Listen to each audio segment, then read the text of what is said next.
whether it was, you know, the good side of him, his power, his passion, his longing and his artistry, or the pain and the isolation that he felt. Because to me, I have felt all of those things in my life, and I have them all still in there, you know, which I think is also why.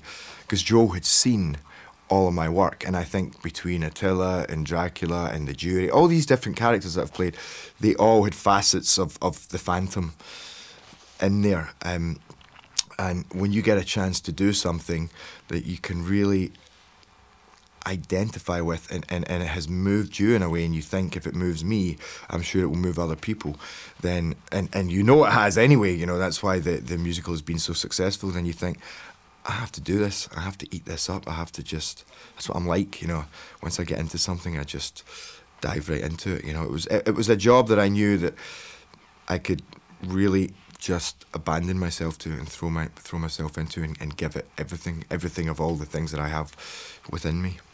The thing about the Phantom is he doesn't do much in small doses, you know. He's incredibly extreme in his reactions to everything. Also, it wouldn't be a story if it wasn't focused on the most interesting, difficult and dramatic part of his life, you know, which is the breakdown of that relationship. So, like, he lives in his fantasy, you know, of what life could be like, in this fantasy that he creates, this world that where things would be perfect for him, you know, that he can live in and hide behind.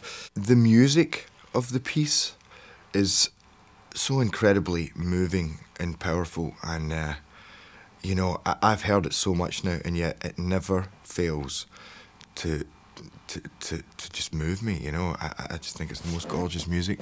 He's a master, not just in terms of his pure direction, but in his understanding of set. You know, he is the Phantom in some ways, you know, because he's an incredible, because the Phantom, as well, being an artist, he's a composer and a lyricist. He designs sets, you know, he make props, he, you know, costumes, and you know, he can do all of those things. I mean, that's his life. Patrick's a great guy. He's a, you know, real regular guy as well, which I love, you know. There's no airs and graces to him. In the middle of this, he was just nominated for a Golden Globe, which, you know, he would never have told us. It had to come from somebody else. And I have found him, in the times that I've worked with him, the most generous of actors. You know, he is so about serving the movie, which I hate to say, but that's quite rare.